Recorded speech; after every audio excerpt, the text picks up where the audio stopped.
Hello साथीहरू नमस्कार। राममाया दियाली जीको युट्युब ब्लगमा तपाईहरु सम्पूर्णमा स्वागत छ। हेर्नुस् यो नीलो आकाश, यो बादल है, अरे यो बजार हेर्नुस्, यो बीचमा यो डाँडा काँडा, यति आनन्द यो ठाउँ छ कि यहाँ आउन मन लागिरहन्छ। यो वास्तविकता भन्ने नि पोखरा अति नै राम्रो ठाउँ हो के। यहाँ एकदमै स्वर्गको खानी छ। आफ्नो गाउँ ठाउँ, आफ्नो देश, आफ्नो नेपाल एउटा गर्वको साथ पनि भन्न सकिन्छ कि हाम्रो नेपाल वास्तविकमै यति राम्रो छ कि हाम्रो आदरणीय म्याम हुनुहुन्छ, बस्नु भएको छ। High ma'am. राममाया दियाली भन्ने चाहिँ उहाँ नै हुनुहुन्छ। यो युट्युब उसको धनी हुनुहुन्छ उहाँ चाहिँ।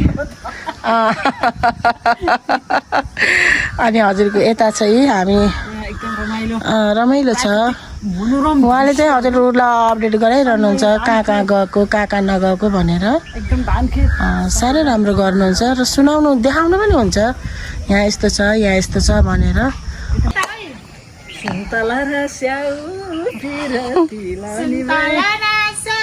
हामी त्यस्ता छौँ। ल हेर्नुहोस्, हजुरले यस्तो यस्तो अरिजिनल गीतहरू सुनेर स्याउ पिरती लाउने पहिला हेर्नु। यो चाहिँ हाम्रो कुनै मिलावट छैन, कुनै देखावटै छैन। ल हेर्नु। अनि त्यसपछि गएर तपाईँहरूले फेरि अर्को बाँकी भाग पनि उहाँले हजुरहरूलाई अपडेट। हामी यो भलाम गाउँमा हामी आएका छौँ। वडा नम्बर पोखरा महानगरपालिका वडा नम्बर 20 को यो भलाम भन्ने ठाउँमा हामी आएका छौँ। भलाम फाँट अहिले किसानहरू यसरी धान काट्न व्यस्त हुनुहुन्छ। धान एकदम पहेँलपुर भएर चाहिँ लिएको छ, धान झुलेको छ, एकदम रमाइलो छ। अहिले एकदम किसानहरू खेतमा एकदम व्यस्त हुनुहुन्छ। धान पहेँलपुर भएर पाकिरहेको छ। यहाँ नजिकै देख्नुहुन्छ साथीहरू, यो कोदोबारी हो। कोदोबारीमा पनि कोदो पाकिसकेको छ र अब चाहिँ नि किसानहरू यो कोदोमा धान थन्काएपछि अनि यता चाहिँ नि यो कोदो पनि काट्ने मेलो मेसोमा किसानहरू तर्खरमा हुनुहुन्छ। एकदम रमाइलो छ। हामी अहिले यो धान खेतको नजिकमै हामी छौँ, साथीको घरबाट। एकदम रमाइलो छ साथीहरू, एकदम रमाइलो छ। यहाँ सरस्वतीजी पनि हुनुहुन्छ, यहाँ यसरी साथीहरू यहाँ साथी बस्नु भएको छ। एकदम रमाइलो छ है साथीहरू। यो धान खेत एकदम रमाइलो छ र सरस्वतीजी यहाँ हुनुहुन्छ। यसरी एकदमै एकदम सोचमा हुनुहुन्छ क्या, धान एकदम गम्भीर सोचमा हुनुहुन्छ। एकदम होइन टेन्सन मान्नुहुन्न के। मान्छेको ज्यान कति खाइलाग्दो देखिएछ नि त, त्यही वेटले त हो नि। जाने त एकदम रमाइलो छ यहाँको वातावरण। धान एकदम झुलिरहेको छ, धान झुलेको छ, काँझौँ लगाइरहन्छ, मन डुलेको छ। गीतसँग अहिले ठ्याक्क चाहिँ यो धान खेतको नजिक छौँ हामी। ट्याक्कै यो गीतसँग मेल खान्छ।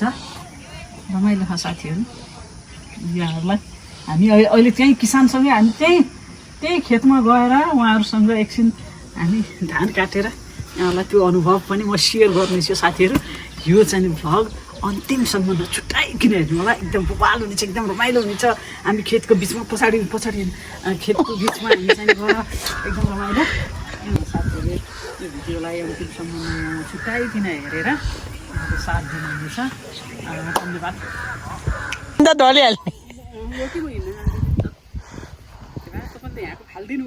होइन उति छ, कहाँ फ्याँक्दिने।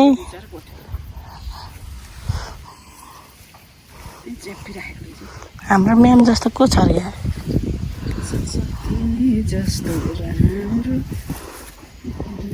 भयो ठोकिएला है तपाईँ। अब चाहिँ हामी धान काट्न जाने तयारीमा छौँ। उहाँ अब धान काट्न जानु लानु भएको छ। टक्क चस्मा ल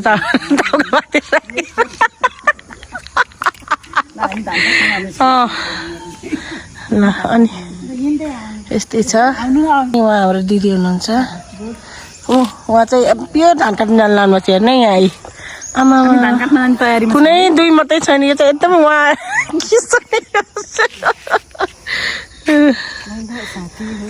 कोदालो छैन दिनु न भाइ कोदालो ल उहाँलाई के गर्दैन त उहाँले आँसी लिनुपर्छ त्यो दिनु आउँदैछौँ है हामी दुईजना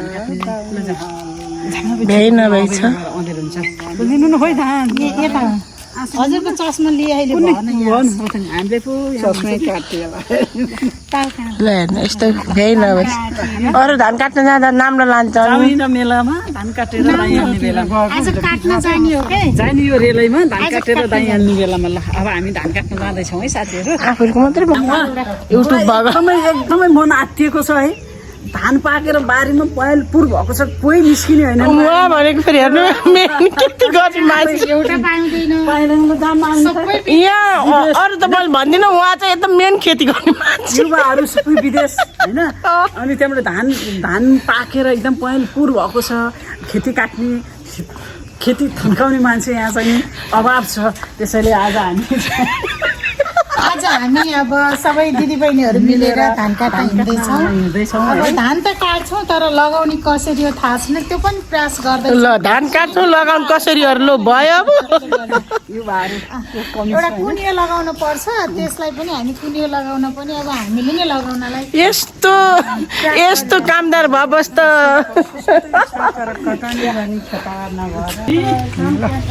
भलाम फाँटमा धान काट्न जाँदैछौँ है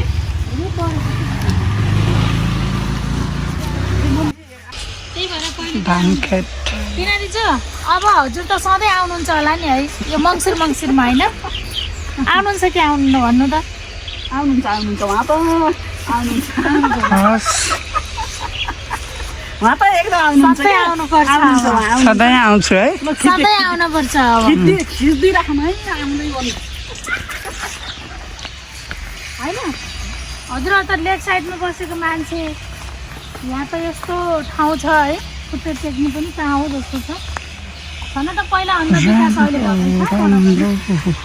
पहिलाभन्दा त भलाममा धेरै विकास भएको छ तर सोचे जति भएको छैन लेक साइड त पर्यटकीय क्षेत्र भयो नि त पर्यटकीय स्थल भयो यहाँ गाउँको महानगरको 20 नम्बर वडा अलिकति यो त लगभग कर्णाली भन्दा हुन्छ कि किनभने उता मौजा छ उता आर्ब 13 नम्बर जोडिएको छ होइन उता मादीसँग जोडिएको छ त्यही भएर अलिकति ठुलो रहेछ जति बजेट हाले पनि यहाँ पुग्दैन त्यो भएर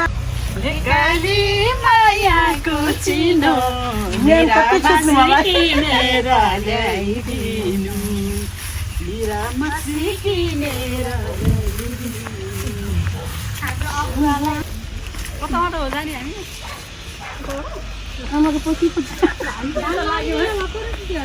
धान काट्न आएको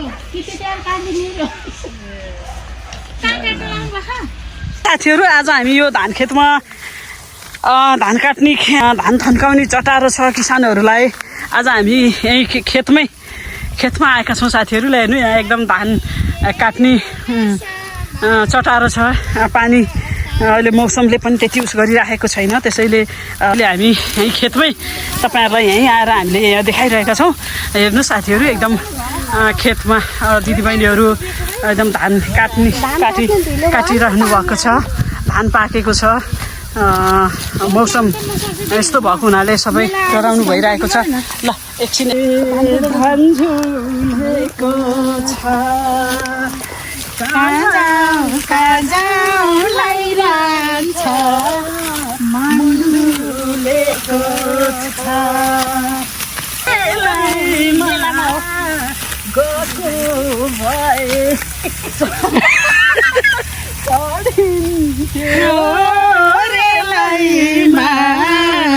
दान्जुलेको छ लैरान्छ मन्डुलेको छ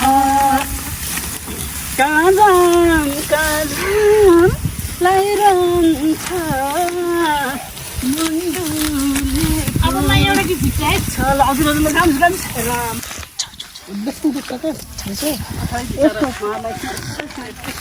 यस्तो छैन अनि कहाँ जाने हो भनेको होइन र अनि कति रुपियाँ हो भनेको के खेतालाको त्यति बाली लाएर भोकरी हाल्ने जस्तो वर्ष दिन खान पाइन्छ पाइन्छ हामीलाई नि भाइ दिनदिनै मेला बोलायो भने जान हुन्छ क्या भाइ मलाई बोलाउनु तपाईँ म यतै आउँछु भोलि कसका होला न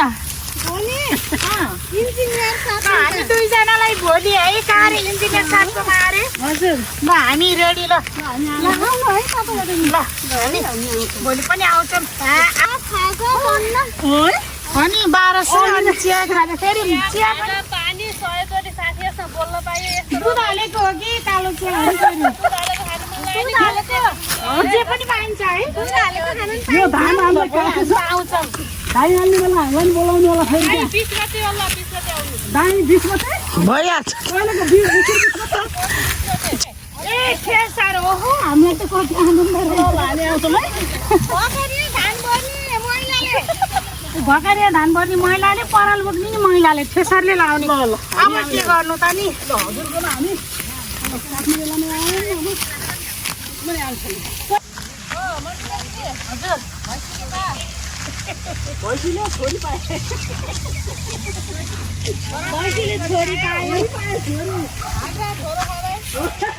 त्यो छोरो मलाई छोरा छोरा हो सम्झिनु हुनुपर्छ है त्यो छोरा मलाई दाइको कति दिनु भन्नु मेरोको छोरा मलाई मेरो छोरी मेरोलाई अनि सम्झिन कस्तो भन्दा भैँसी छड्के तुलाएर लाउनु हुन्न अहिले मलाई चाहिन्न कि छड्के तुलाएर तपाईँलाई खाँदा नि भैँसीलाई चाहियो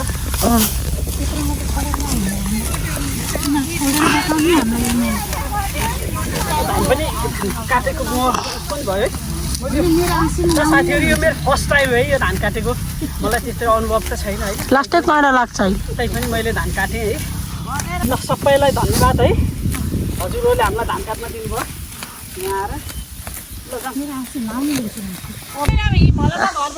ल अब तपाईँ यतै बस्नु होइन अब हामी लाग्यौँ ओहो पानी फाल्नुभयो तपाईँ ल ठिक छ कति रमाइलो छ है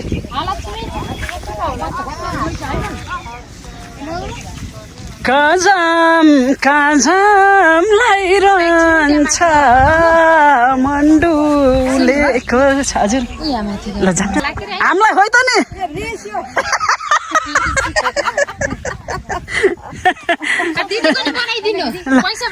ल उहाँ चाहिँ नि मेन मान्छे होइन अब यहाँ खेती थन्काउने गाह्रो छ है किसानलाई एकदम गाह्रो छ नि एकदम गाह्रो छ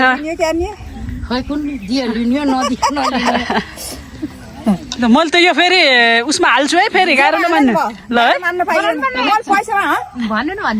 के छ खेती थन्काइयो नि थन्काइयो भनौँ कि कसो भनौँ काटियो र ढलाइयो अब भगवान्ले के गर्नुहुन्छ एकदम राम्रो गर्नुहुन्छ अनि अब भगवान्ले पानी नपाएर थन्काइदिनु भने झन् राम्रो पानी पार्नु भने रोएर थन्काम ल ल खुसी लाग्यो है तपाईँसँग भेटेर तपाईँको खेतमा गयो एकछिन धान काटियो होइन मेरो नाम कमला कार्की ए ल कमला कार्कीको खेतमा गएर हामीले धान काट्यौँ है साथीहरू ल हामी साथीहरू यहाँ हुनुहुन्छ सबै